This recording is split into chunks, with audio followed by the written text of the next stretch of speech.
Bonjour à tous, bienvenue à Coco Studio, je suis Coco. Cela fait 5 mois qu'a été découvert le Covid-19 en Chine. La Chine a maîtrisé efficacement la propagation de l'épidémie alors que de nombreux pays ont commencé à voir de nombreuses personnes tomber malades. Certaines personnes en occidentaux sont touchées par des articles de presse irresponsables selon lesquels la catastrophe serait venue de Chine. Ils expriment leur colère sur Internet contre les Chinois dans leur entourage et certains d'entre eux considèrent même l'aide de la Chine à autres pays comme une excuse après une succession d'horreurs. Mais le coronavirus vient-il vraiment de Chine? Le premier patient découvert à Wuhan était-il vraiment la première personne infectée au monde? Non, il n'y a actuellement aucune preuve scientifique que le coronavirus soit originaire de Wuhan. Le 8 avril, un article intitulé « Analyse du réseau phylogénétique des génomes du Covid-19 » est paru dans le Proceedings of the National Academy of Science, journal officiel de l'Académie nationale des sciences des États-Unis. Cette thèse a été écrite par une équipe composée de chercheurs allemands et britanniques, sous la direction de Peter Forster, docteur honoris causa de l'Université de Cambridge au Royaume-Uni.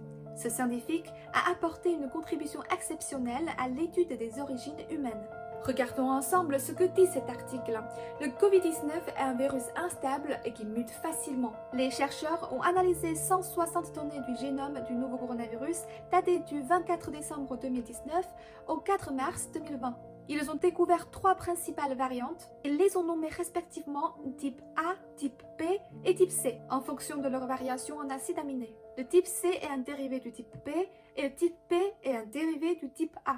Parmi eux, le virus de type A est le plus proche du coronavirus trouvé chez les chauves-souris et les pangolins, qui est le virus d'origine. Les chercheurs ont découvert que les 3 types de variantes ont des distributions différentes à travers le monde et diffèrent considérablement. Les types A et C se trouvent principalement chez les Européens et les Américains, tandis que le type B est le type le plus répandu en Asie de l'Est. Près de la moitié des échantillons infectés par le type A provenaient de l'extérieur de l'Asie de l'Est, principalement aux États-Unis et en Australie. Et les 2 tiers des échantillons aux États-Unis étaient infectés par le type A. Bien que le type A existe également à Wuhan, il n'y a que quelques cas d'infection. On a découvert que certains Américains qui avaient vécu à Wuhan étaient porteurs du génome du virus de type A.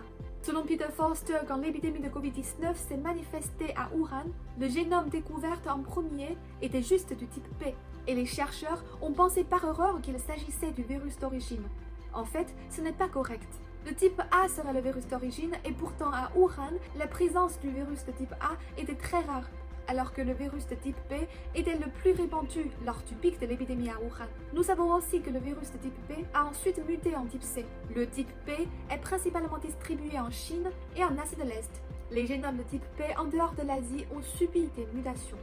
Le type C est le principal type de virus disséminé en Europe et il a également été trouvé aux États-Unis et au Brésil.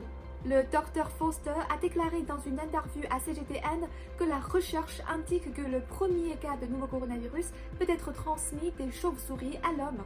Et cela s'est produit entre le 13 septembre et le 7 décembre 2019.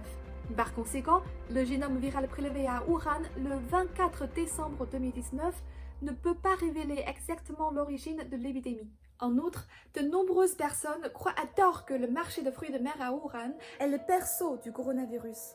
En fait, il y a un mois à peine, l'expert médical américain Robert Garry a déclaré dans une interview à American Broadcasting Company, bien que beaucoup de gens pensent que le virus est originaire d'un marché de fruits de mer à Wuhan, il s'agit d'une erreur d'opinion. Notre analyse et certaines d'autres analyses pointent vers une origine antérieure à celle-ci. Il doit y avoir des cas à Wuhan, mais ce n'est en aucun cas la source du virus.